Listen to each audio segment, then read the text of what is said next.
The afternoon sun beat down on Ethan Harper's back as he stood outside the general store in San Antonio, Texas, counting the last few coins in his weathered palm with a sinking feeling in his gut. It was August of 1882, and the dry heat seemed to mirror the barrenness of his own situation. $5 was all he had left in the world after his cattle drive to Kansas had ended in disaster, when half the herd was lost crossing a swollen river. The remaining money he had earned barely covered his debts back at the ranch, and these last $5 were supposed to get him through the next week until he could find work. He pocketed 4 of the coins and kept one in his hand, intending to buy some jerky and hardtack for supper. As he turned toward the store entrance, a commotion near the street caught his attention. A woman in a faded blue dress was arguing with a man in an expensive suit, her voice strained with desperation. "Please, sir, I just need one more day. My daughter is sick, and I used the money I had for rent to pay the doctor. I will have the payment by tomorrow evening, I swear it." The man adjusted his spectacles and looked down his nose at her with cold indifference. "Mrs. Nolan, I have heard your excuses before. You are 3 days past due on your payment for the room. Either you pay the full amount now, which is $10, or you and your daughter will be removed from the premises within the hour." Ethan watched as the woman's shoulders sagged in defeat. She was perhaps 23 or 24, with auburn hair that had come loose from its pins and dark circles under her green eyes that spoke of sleepless nights. Her hands trembled as she clutched a small cloth purse. "I only have $6, she said quietly. "It is everything I have until my sewing work is finished and I can collect payment tomorrow." "Then you have a problem, madam. Good day."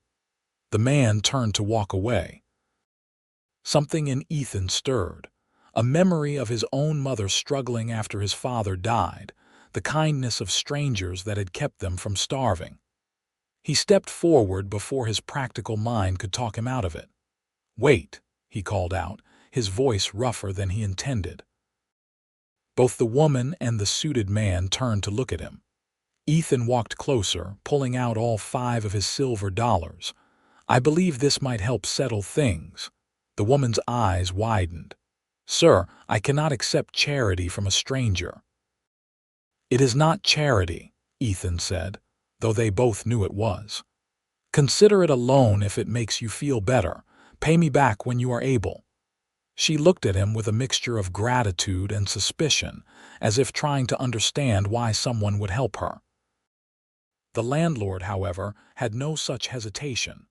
He plucked the coins from Ethan's hand along with the $6 the woman offered, counted them quickly, and nodded. "The account is settled for this week. Next payment is due in 7 days, Mrs. Nolan. Do not be late again." He walked away without another word. The woman turned to Ethan, her eyes suddenly bright with tears she was fighting to hold back. "Thank you. I do not even know your name." "Ethan Harper, madam. Charlotte Nolan."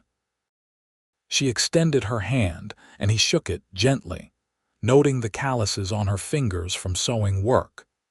"You have just given away all your money for a stranger. Why would you do such a thing?" Ethan shrugged, though his stomach was already growling and he had no idea how he would eat tomorrow. "Because you needed it more than I did. I have been where you are.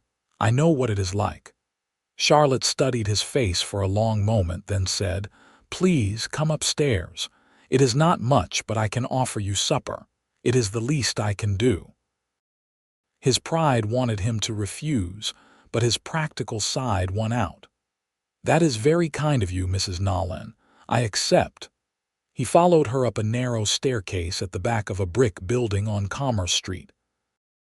The room she rented was small, barely large enough for a bed, a table and a washstand, but it was clean and tidy. A little girl with her mother's auburn hair lay in the bed, her face flushed with fever. "This is my daughter, Claire. She is 6. Charlotte moved to the child's side and pressed a cool cloth to her forehead. "The doctor says it is just a bad fever, nothing too serious, but the medicine was expensive." "Mama, who is that?" Claire's voice was weak but curious. "This is Mr. Harper. He is a friend who helped us today." The little girl smiled at him before closing her eyes again. Charlotte busied herself at a small stove in the corner, heating up a pot of vegetable stew that smelled better than anything Ethan had eaten in weeks. She cut thick slices of bread and served him a generous portion. They ate in companionable silence at first, then Charlotte began to talk. She told him how her husband had died 2 years ago in a mining accident in Colorado, how she had come to San Antonio hoping to start fresh, but found work hard to come by for a widow with a child. She took in sewing when she could get it, but the pay was irregular and barely enough to survive on. Ethan found himself telling her about his own struggles, how he had worked as a cowhand for various ranches since he was 15, always saving money to buy his own piece of land someday.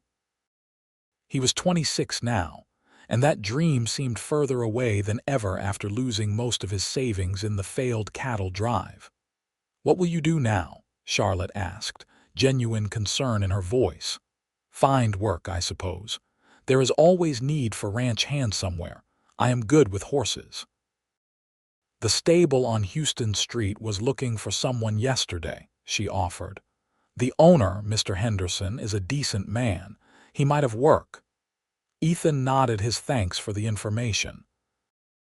As the evening wore on and Claire fell into a more peaceful sleep, he realized he needed to leave but found himself reluctant to go. There was something about Charlotte that drew him in, a strength beneath the weariness, a warmth in her smile despite her circumstances. "I should let you rest," he said finally, standing and placing his hat back on his head. "Thank you for the meal, Mrs. Nolan. It was much better than what I would have bought for myself. Thank you for your incredible kindness, Mr. Harper. I promise I will repay you as soon as I can. Take care of your daughter first. The money will wait." He tipped his hat and left, walking down the stairs into the warm Texas night with an empty pocket but a surprisingly full heart. The next morning, Ethan went to the stable Charlotte had mentioned. Mr. Henderson was a gruff man with a gray beard and sharp eyes that seemed to assess Ethan's worth in a single glance. Ethan showed him what he could do with a nervous mare that was causing problems, gentling her with patient hands and a soft voice until she calmed. "You have got a way with horses, I will give you that," Henderson said. "I can offer you $1 a day plus a place to sleep in the loft. You start today if you want it." It was less than Ethan had made on cattle drives, but it was steady work and he needed it desperately. "I will take it, sir." "Thank you." He spent the day mucking stalls, feeding horses, and doing repairs around the stable. The work was hard but familiar, and he fell into the rhythm of it easily. When evening came, Henderson paid him for the day, and Ethan immediately bought some beans, cornmeal, and bacon at the general store. On impulse, he also bought a peppermint stick, thinking of little Claire. He found himself walking toward Commerce Street, telling himself he just wanted to check on the child and see if Charlotte needed anything. She opened the door looking exhausted but pleased to see him. "Mr. Harper, please come in. You did not need to come back. I wanted to see how Claire was doing, and I thought she might like this." He held out the peppermint stick. Charlotte's eyes softened. "That is very thoughtful." She took it and showed it to Claire, whose face lit up with delight despite still being pale from fever. "Thank you, Mr. Harper." The little girl said, her voice stronger than the day before. "She is doing better," Charlotte explained. "The fever broke this afternoon. I think the worst has passed." Relief washed through Ethan. "I am glad to hear it. Have you eaten? I made extra stew in case you happen by." It became a pattern over the next several days. Ethan would work at the stable, and in the evenings he would visit Charlotte and Claire. bringing small things he could afford, a little fruit, some fresh milk, once a newspaper because Charlotte mentioned she missed reading the news.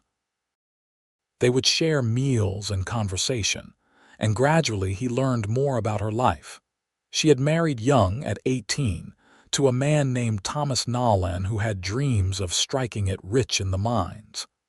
They had been happy despite the hardship, but his death had left her adrift. She was trying to build a life for herself and Claire, but every step forward seemed to come with 2 steps back. Ethan found himself thinking about her constantly when he was working, remembering the way her eyes crinkled when she smiled, the gentle way she spoke to her daughter, the determination in her voice when she talked about her plans for the future. He had never felt this way about a woman before, this deep pull that was equal parts admiration and attraction. One evening, about 2 weeks after their first meeting, Charlotte handed him a cloth bundle tied with string. "What is this?" he asked. "Open it." Inside was a new shirt, beautifully made with careful stitching and pearl buttons. The fabric was a deep blue that matched his eyes. "Charlotte, I cannot accept this. You need to sell your work, not give it away." "I made it for you," she said firmly. "You gave me your last dollar when I was desperate. You have visited us nearly every evening, bringing food and kindness when you have so little yourself. Please, let me give you this one thing." He looked at the shirt, then at her, and saw something in her expression that made his heart race. It was not just gratitude anymore. There was something warmer, something that looked almost like affection. "Thank you," he said quietly. "It is beautiful. You are very talented." She smiled, and in that moment, standing in the cramped little room with the evening light slanting through the window, Ethan knew he was falling in love with her. The following Sunday, his day off from the stable, Ethan asked Charlotte if she and Claire would like to take a walk with him along the San Antonio River. The August heat had given way to a slightly cooler September, and the trees along the riverbank provided shade.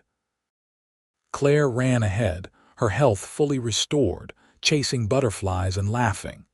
Charlotte walked beside Ethan, and when he offered his arm, she took it without hesitation. "It is nice to see her so happy," Charlotte said, watching her daughter. "She has been through so much for such a young child." "She is lucky to have you for a mother," Ethan said. "You have done everything you could for her." "Some days I wonder if it is enough. I want to give her a real home, not just a rented room. I want her to have opportunities, an education, a future." "You will," Ethan said with conviction. "You are one of the strongest people I have ever met." Charlotte stopped walking and turned to face him. "Can I tell you something?" "Of course." "When you gave me that money, I thought you were either a fool or a saint. No one does things like that, not in my experience. But over these past weeks, I've come to realize you did it because you have a good heart. You see people who are struggling and you help them because it is simply who you are." She paused, her cheeks coloring slightly. "I find myself looking forward to your visits each evening. Claire asks about you during the day. You have become important to us." Ethan's throat felt tight.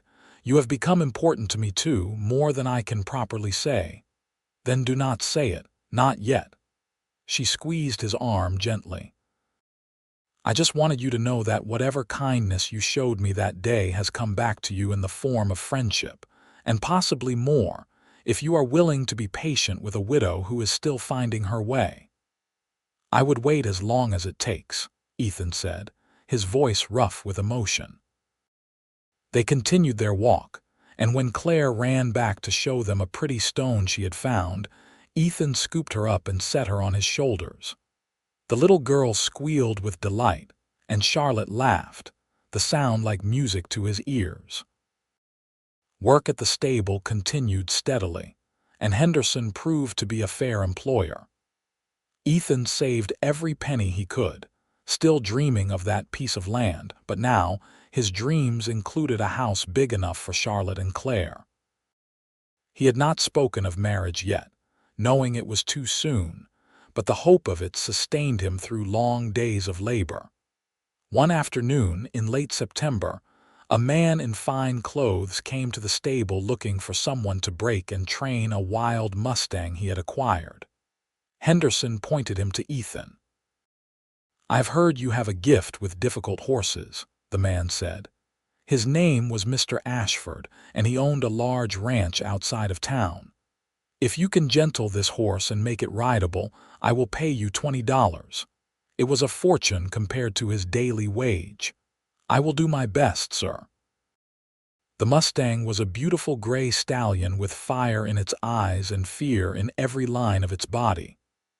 Ethan spent hours each day working with the horse, never forcing, always patient, building trust one moment at a time. Charlotte would sometimes bring Claire to watch from outside the corral, and Ethan found himself showing off a little, wanting to impress them both. After 3 weeks of steady work, the Mustang allowed Ethan to ride him around the corral, responding to commands with only occasional stubbornness. Mr. Ashford was impressed enough to pay the $20 and offered Ethan additional work training horses at his ranch. "I could use a man with your skills on a regular basis," Ashford said. $2 a day, 6 days a week, and a cabin on the property if you want it. Think about it." Ethan's mind raced. It was a good opportunity, but the ranch was 10 miles outside of San Antonio.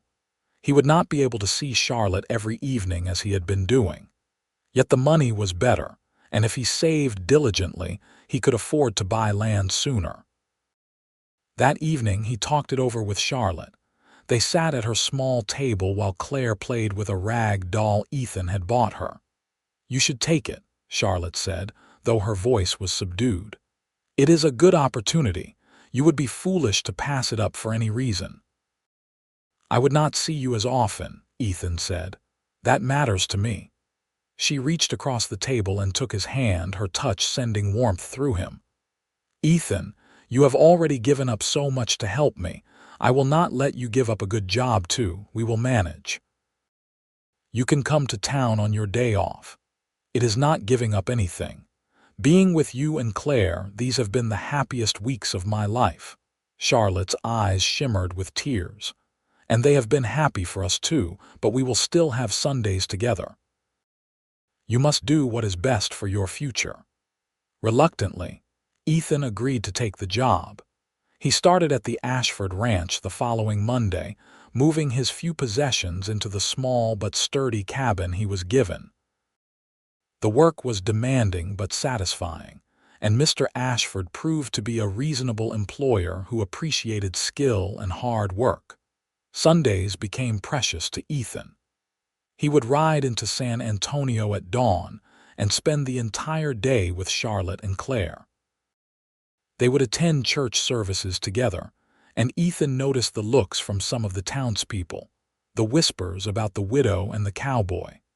Charlotte held her head high and ignored them, and Ethan was proud of her strength. On one particularly beautiful Sunday in October, they had a picnic near the old Spanish mission south of town. The leaves were just beginning to change color, and the air had a crisp quality that promised cooler weather ahead. Claire had fallen asleep on a blanket after eating her fill of the fried chicken Charlotte had prepared. Ethan and Charlotte sat together under a cottonwood tree, close enough that their shoulders touched. "I have been thinking," Ethan said, his heart pounding, "about the future." "What about it?" Charlotte asked, her voice soft. "I have been saving money. Mr. Ashford has been pleased with my work, and he has given me additional pay for gentling some of his more difficult horses. I have almost enough for a down payment on some land." "That is wonderful, Ethan. You are getting closer to your dream." "My dream has changed somewhat." He turned to face her fully. "I used to dream about having land and building a ranch, proving that I could make something of myself. But now when I picture that future, you and Claire are in it." "I cannot imagine it any other way." Charlotte's breath caught. "Ethan, I know it has only been a few months. I know you might think it is too soon, but I have never been more certain of anything in my life. I love you, Charlotte. I love Claire as if she were my own daughter. I want to build a life with you if you will have me." Tears spilled down Charlotte's cheeks, but she was smiling. "I love you too. I have for weeks now, but I was afraid to say it, afraid you might think I was trying to trap you into something because of what you did for me." "The only thing you have trapped me into is happiness," Ethan said, cupping her face gently. "Will you marry me?" "Yes," she whispered. "Yes, absolutely yes." He kissed her then, soft and sweet, pouring all his love and hope into that single moment. When they parted, both were crying and laughing at the same time. Claire stirred on the blanket and sat up, rubbing her eyes. "Why are you crying, Mama?" "Happy tears, sweetheart," Charlotte said, pulling her daughter close. "Mr. Harper has asked me to marry him, and I said yes." "Would you like that? Would you like him to be part of our family?" Claire looked at Ethan seriously, then broke into a huge smile. "Will you be my papa?" Ethan felt his chest tighten with emotion. "If you will let me, I would be honored to be your papa." The little girl launched herself at him, and he caught her in a tight hug. Charlotte joined them, and they sat there under the cottonwood tree, wrapped in each other's arms, a family in the making. They married 3 weeks later in a simple ceremony at the church in San Antonio. Charlotte wore a dress she had made herself in cream-colored silk, and Ethan wore his best clothes, including the blue shirt she had sewn for him.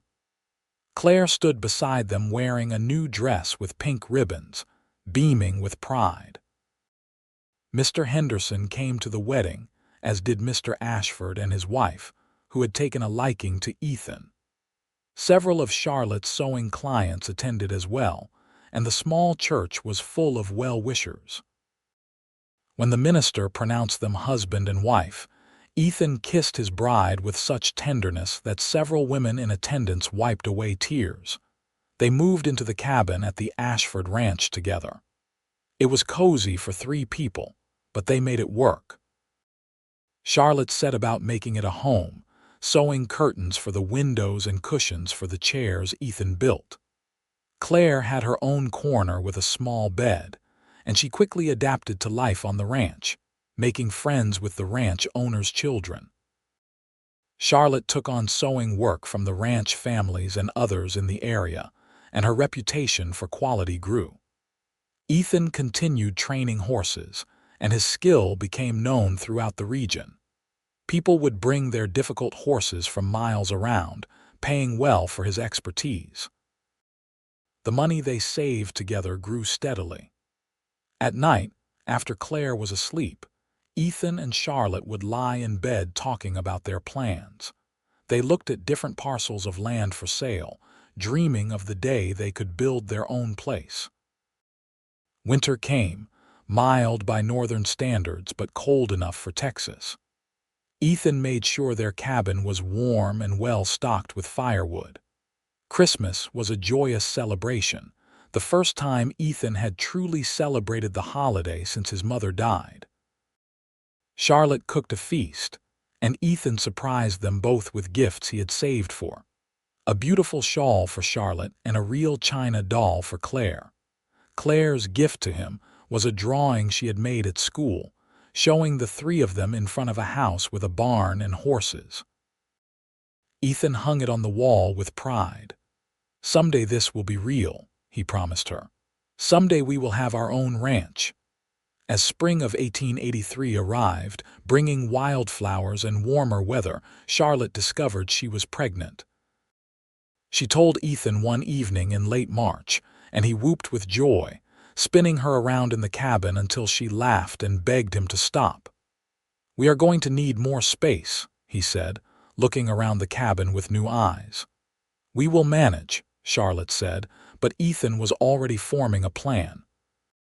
He went to Mr. Ashford and asked if there might be additional work he could take on. Ashford thought for a moment, then made a proposal. "I have been thinking about expanding my horse breeding program. If you are willing to take on the responsibility of managing it." selecting which horses to breed and overseeing the whole operation. I will pay you $3 a day and give you a percentage of the profits from sales. It is a gamble because the profits are not guaranteed, but if you are as good at breeding as you are at training, you could do very well. Ethan accepted immediately. It was a risk, but it was also an opportunity. He threw himself into the work with renewed energy, studying bloodlines and carefully selecting breeding pairs. Charlotte supported him fully, even as her pregnancy advanced, and she grew tired more easily. Claire was excited about the coming baby. She would talk to Charlotte's growing belly and declare that she was going to be the best big sister ever. Ethan built a cradle in the evenings, carving it carefully from oak and sanding it smooth. In July, Charlotte went into labor. Mrs. Ashford came to help, and Ethan paced outside the cabin like a caged animal until he heard the cry of a newborn. Mrs. Ashford opened the door with a smile. "You have a son, Mr. Harper. Both mother and baby are doing well." Ethan rushed inside to find Charlotte propped up in bed, exhausted but radiant, holding a tiny bundle. She pulled back the blanket to reveal a red-faced infant with a surprising amount of dark hair. "Meet your son," she said softly. Ethan reached out with trembling hands to touch the baby's cheek. "He is perfect.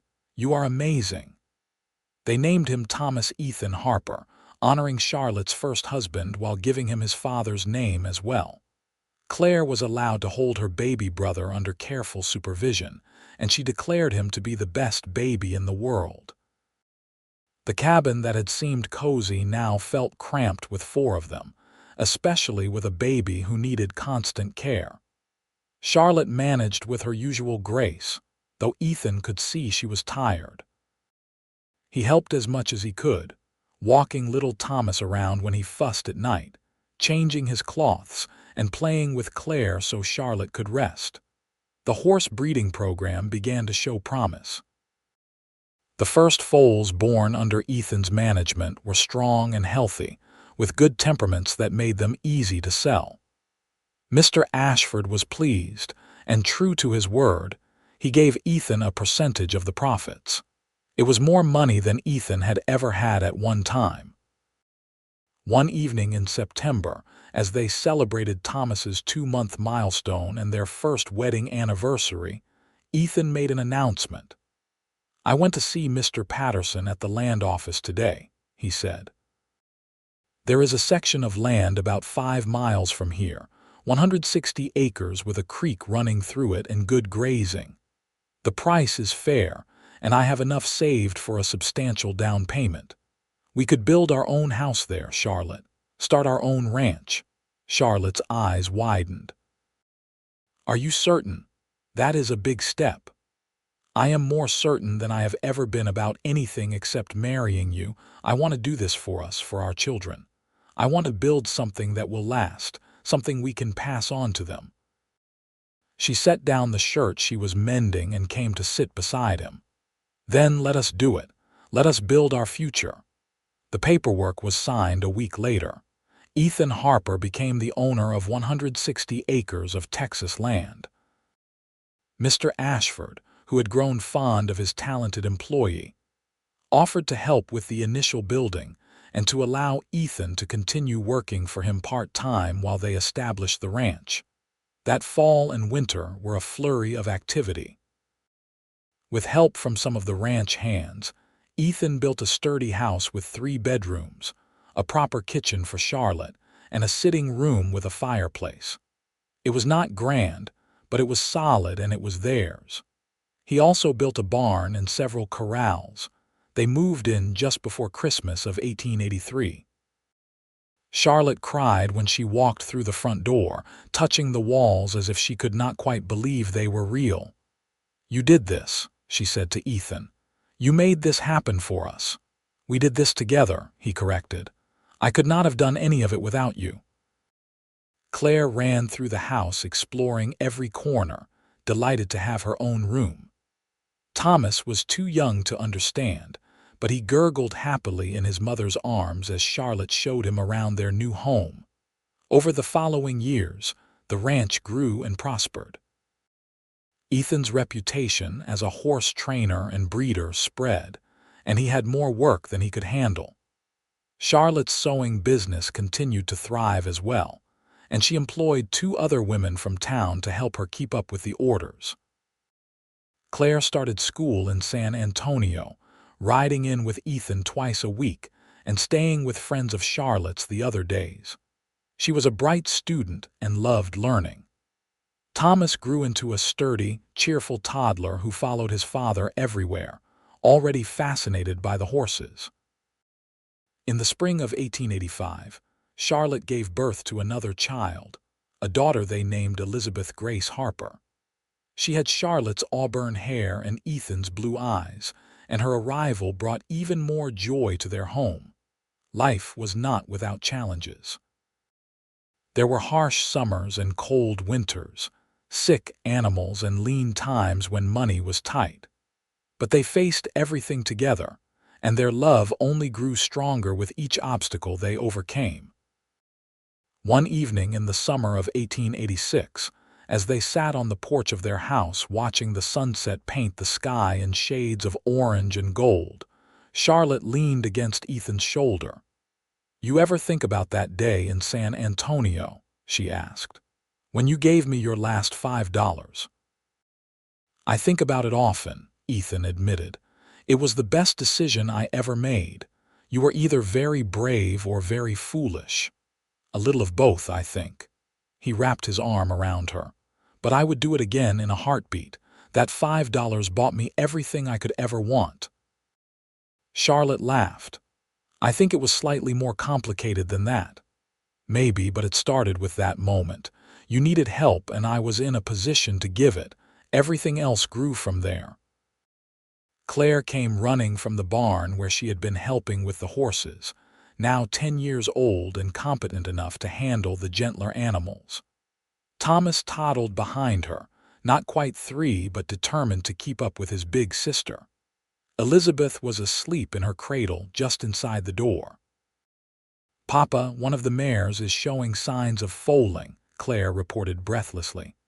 "Just like you taught me to watch for." Ethan stood, proud of his daughter's observational skills. "Show me." As his family gathered around him, as they walked together toward the barn in the fading light, Ethan felt a profound sense of gratitude. He thought about the path that had brought him here, from that desperate moment outside the general store to this abundant present. The mare did indeed give birth that night, a healthy filly with strong legs and a curious nature. Ethan stayed with her through the process, and Claire watched from outside the stall, asking questions and learning. When it was over and the filly was nursing, Claire looked up at her father with shining eyes.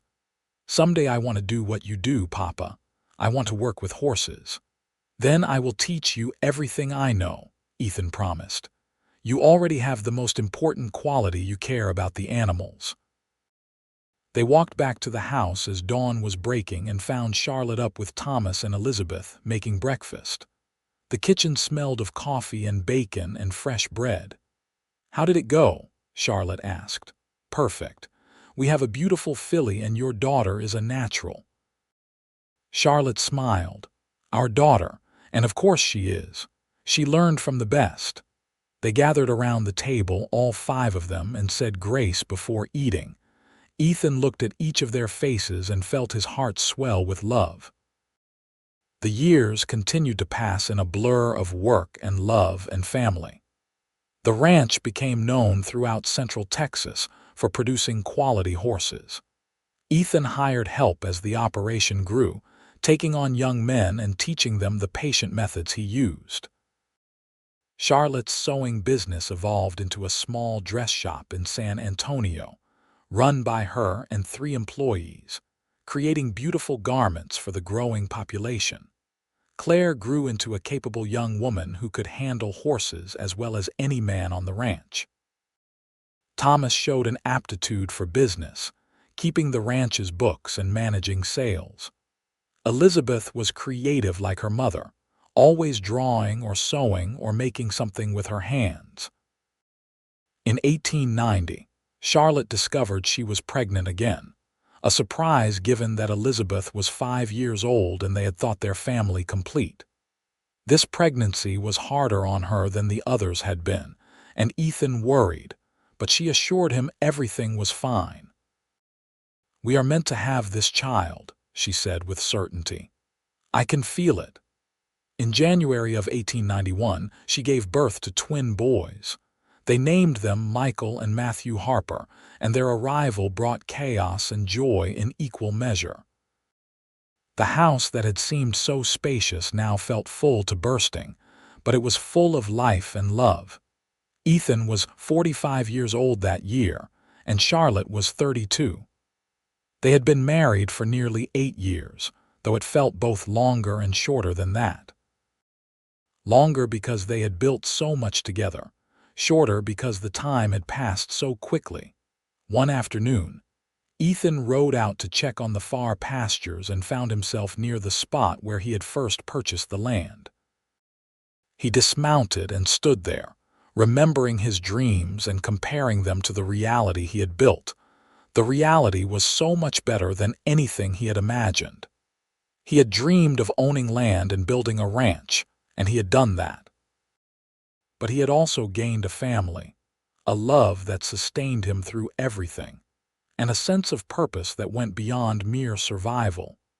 He thought about that day in San Antonio, about Charlotte's desperate face, and the decision he had made in an instant.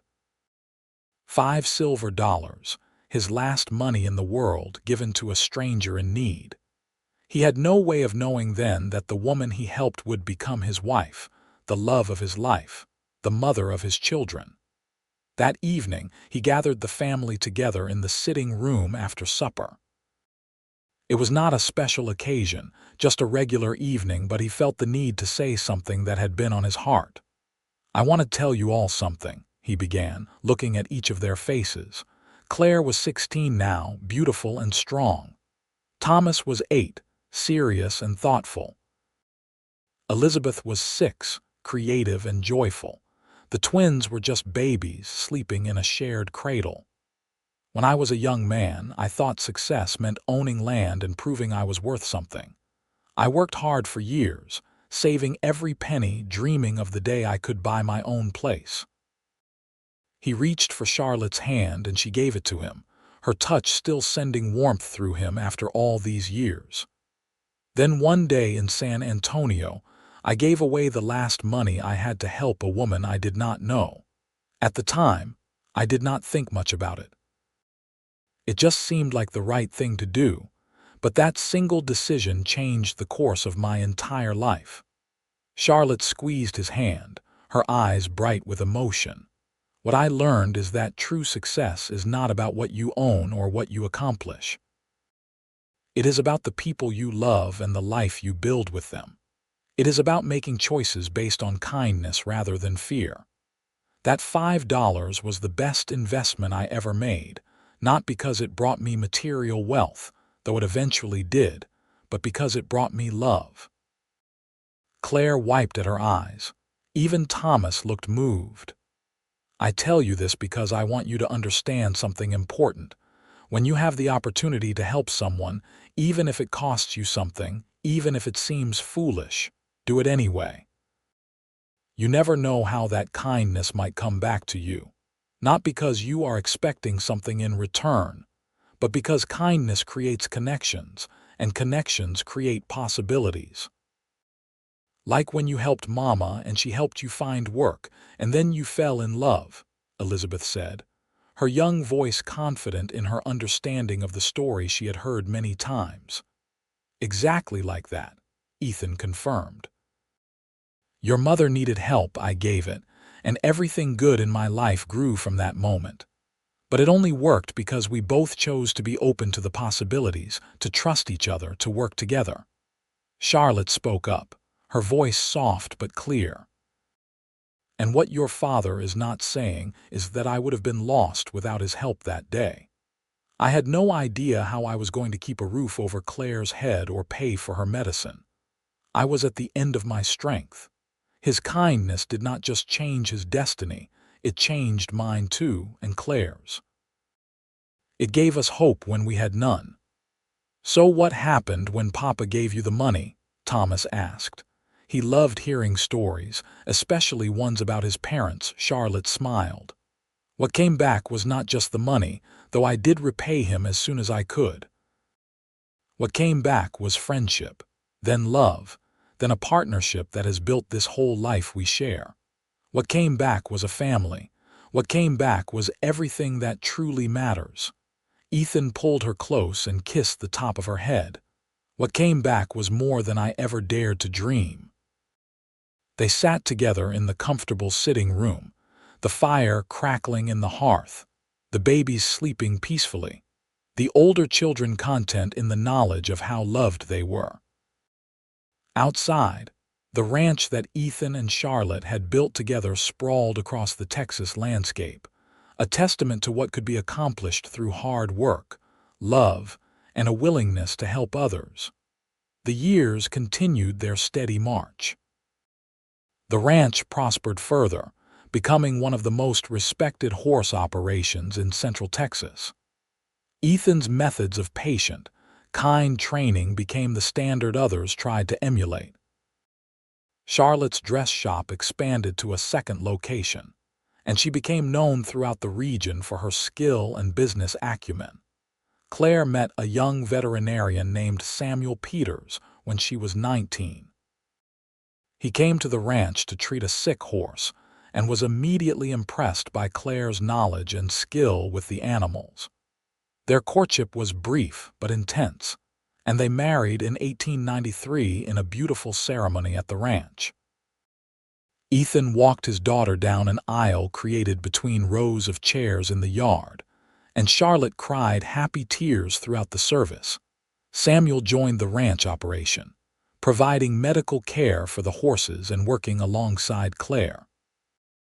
They built a house on the far side of the property, and a year later, Charlotte and Ethan became grandparents when Claire gave birth to a son named William. Thomas surprised everyone by declaring his intention to become a lawyer. He had always been good with numbers and logic, and he argued that the ranch needed legal representation as it grew. Ethan and Charlotte supported his dream, and he went to study law in Austin. He would return to the ranch during breaks, always bringing new ideas and perspectives. Elizabeth continued to show artistic talent, and Charlotte nurtured it, teaching her advanced sewing techniques and encouraging her drawing. She created detailed sketches of ranch life that Charlotte would frame and hang throughout the house. The twins, Michael and Matthew, were inseparable and showed early signs of following in their father's footsteps with horses. They would spend hours in the barn, even as young boys, watching everything Ethan did and trying to imitate him.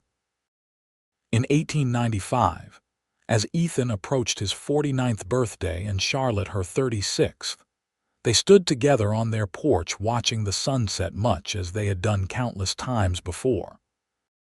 The ranch was bustling with activity, children and grandchildren, workers coming and going, horses in the pastures. "You ever miss the simplicity of when it was just the three of us in that little cabin?" Charlotte asked. Ethan considered the question.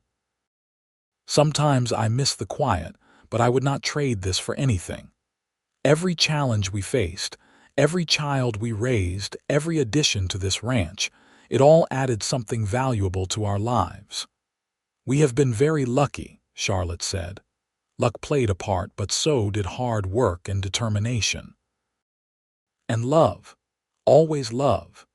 She leaned against him, and he wrapped his arms around her, feeling the same surge of affection he had felt when they first met.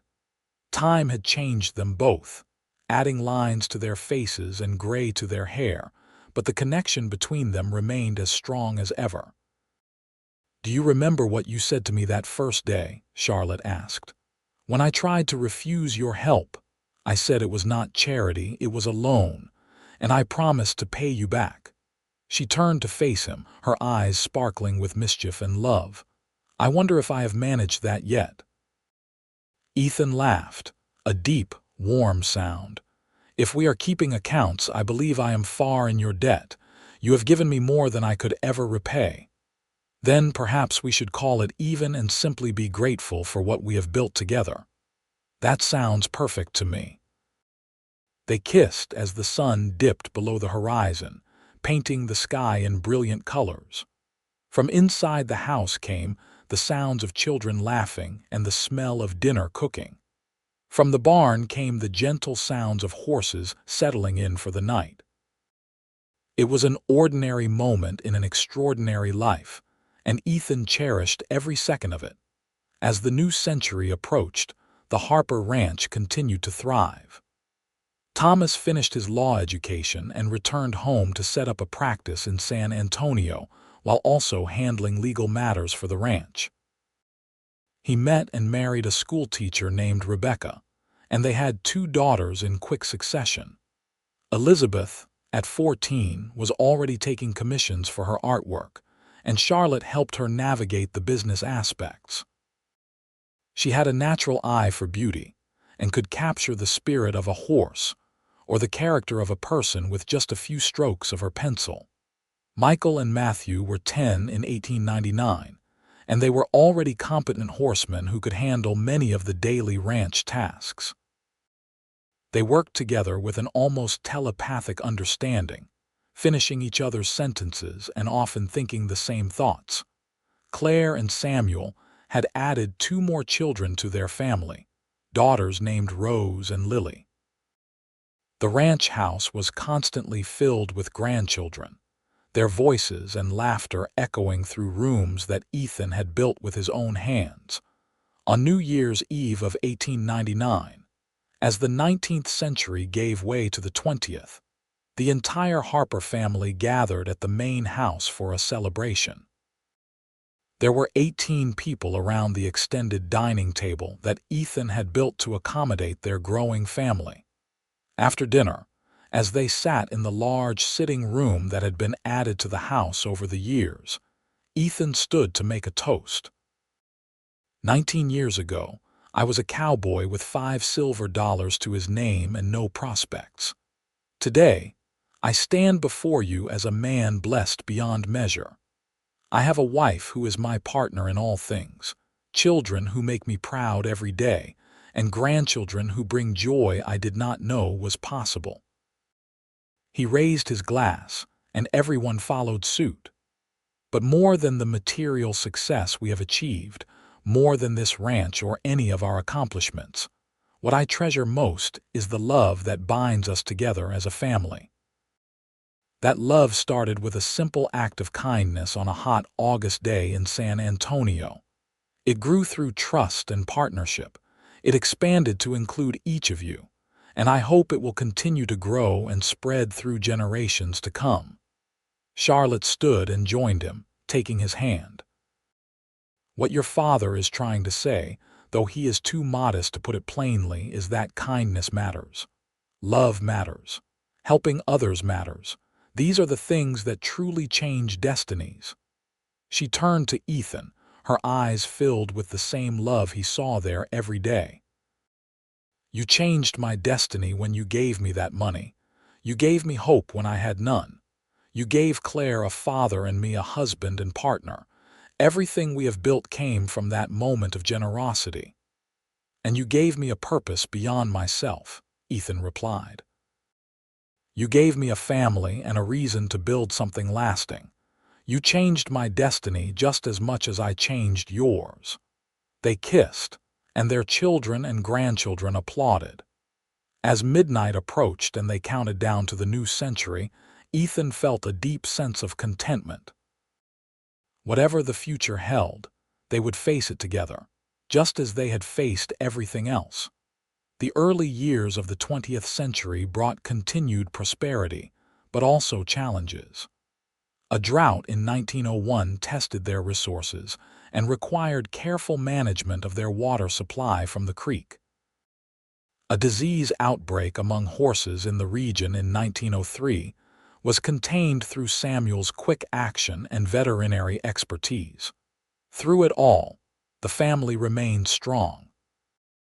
The children grew into adults with their own dreams and ambitions, but the ranch remained the center of their world, the place they all came home to. In 1905, Charlotte and Ethan celebrated their 22nd wedding anniversary. They took a trip to San Antonio, just the two of them, leaving the ranch in the capable hands of their children. They walked along Commerce Street, and Charlotte pointed out the building where she had rented that tiny room so many years before. "It looks smaller than I remember," she said. "Or perhaps we have grown larger in our spirits," Ethan suggested. They visited the old stable where Ethan had worked for Mr. Henderson, though the man himself had passed away several years earlier. They ate dinner at a nice restaurant, a luxury they could now afford but rarely took time for. That night, in the hotel room Ethan had rented, Charlotte said, "Thank you for making my life beautiful, for taking a desperate widow and giving her a reason to hope again." "Thank you for letting me love you," Ethan replied, "for trusting me with your heart and your daughter's future, for building this life with me." They made love with the tenderness of long familiarity and the passion that had never dimmed between them. Afterward, lying in each other's arms, they talked about their dreams for the future, the grandchildren they hoped to see grow up, the possibility of even more additions to the family. "I want to see Claire's children have children," Charlotte said. "I want to see what Thomas accomplishes with his law practice. I want to watch Elizabeth create beautiful art and the twins build their own lives. And I want to spend every remaining day I have with you," Ethan said simply. "Everything else is just details." They returned to the ranch refreshed and even more committed to each other. The years continued their progression, bringing new joys and occasional sorrows. Charlotte's mother, who had been living in Colorado, passed away in 1907.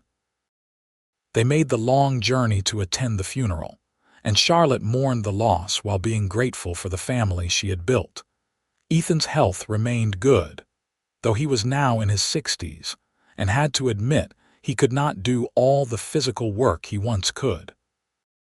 He transitioned more into a supervisory and training role, teaching younger men his methods and watching with pride as they succeeded. In 1908, Claire's oldest son William announced his intention to marry his sweetheart, a young woman named Margaret from San Antonio. The family held the wedding at the ranch, and Ethan looked around at the gathered crowd of family and friends, marveling at how far they had come from that desperate day when he had given away his last $5. Charlotte found him standing alone for a moment during the reception, watching the young couple dance. "Thinking deep thoughts?" she asked, slipping her hand into his. "Just remembering. Wondering what would have happened if I had walked past you that day, if I had kept my money and bought food for myself instead of helping you." "But you did not," Charlotte said firmly. "You chose kindness over fear, generosity over selfishness, and that choice created all of this." She gestured at the celebration around them. "Never doubt that it was the right choice." "I have never doubted it for a second," Ethan assured her, "not once in all these years." As they grew older, they found even more appreciation for the simple moments. Mornings drinking coffee together on the porch, evenings reading side by side, nights falling asleep in each other's arms. The ranch continued to operate successfully under the combined efforts of their children and the skilled workers they employed. In 1910, Thomas surprised them by announcing he was running for political office, for a position in the Texas state legislature. He wanted to work on laws that would protect ranchers and farmers from unfair practices. Ethan and Charlotte supported him fully, proud of his ambition to make a broader difference. Elizabeth, now 25, had become a renowned artist whose paintings and sketches were displayed in galleries in San Antonio and Austin. She had several suitors but had not yet married, saying she was focused on her career. Charlotte understood, having been independent herself, though she secretly hoped Elizabeth would eventually find love. The twins, Michael and Matthew, were managing most of the day-to-day ranch operations by 1911. They were 22 years old, strong and capable men who had inherited their father's way with horses. They worked seamlessly together, dividing responsibilities in a way that played to each of their strengths. On a warm spring evening in 1911, as Ethan and Charlotte sat on their porch watching the sunset, Charlotte said, "We should take another trip, somewhere we have never been. We have worked so hard for so many years. Perhaps it is time to enjoy the fruits of that labor." "Where would you like to go?" Ethan asked, intrigued by the idea. "I have always wanted to see the ocean," Charlotte admitted, "to stand on the beach and watch the waves." So they planned a trip to Galveston, taking the train and staying in a fine hotel near the beach. They spent a week walking on the sand, watching the gulls and enjoying the salty air. Charlotte collected shells and Ethan bought her a beautiful necklace from a local jeweler. "This is wonderful," Charlotte said one evening as they walked along the beach at sunset. "But do you know what I realized?" "What is that?" "As beautiful as this is, I miss our ranch, I miss our family, I miss our life. This is lovely for a visit, but home is where my heart is." Ethan pulled her close and kissed her forehead. "Then let us go home." They returned to the ranch renewed and appreciative of everything they had built. The rhythm of ranch life was comforting, the presence of family surrounding them a constant joy. In 1912, Elizabeth announced her engagement to a fellow artist named Christopher, whom she had met at a gallery showing. He was a kind man who understood her creative nature and supported her work. They married in the fall in a beautiful ceremony that Elizabeth herself had designed, with decorations that showcased her artistic vision. As the years rolled into the mid-1910s, the Harper family continued to grow and flourish. Claire had 8 grandchildren now, Thomas had 4, and Elizabeth was expecting her first child. The ranch employed 15 people full-time and was considered one of the premier horse operations in Texas. Ethan was now approaching 70, and Charlotte was in her mid-50s.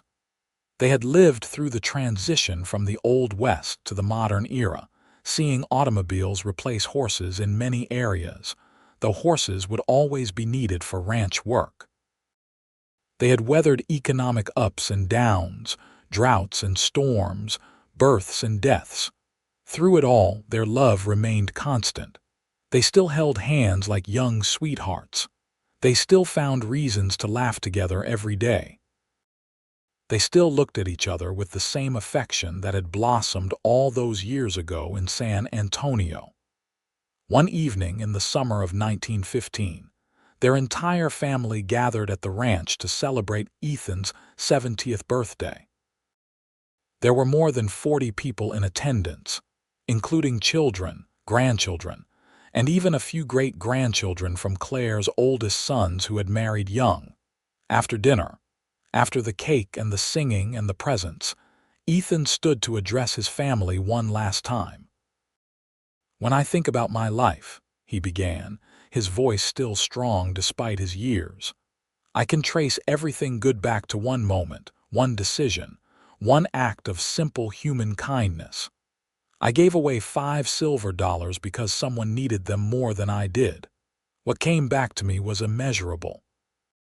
He looked at Charlotte, who sat beside him with tears in her eyes. What came back was love, true and lasting love. What came back was family, children and grandchildren who bring meaning to every day.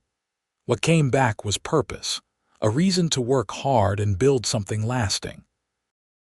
What came back was joy, more joy than one man deserves in a lifetime. He gestured to encompass all the people gathered around him. Each of you is part of what came back. Each of you is a blessing that grew from that single moment of choosing kindness over self-interest. And I want you to remember this, to pass it on to your children and their children. When you have the opportunity to help someone, take it. You never know what blessings might return to you. Charlotte stood and wrapped her arms around him, and their children and grandchildren applauded.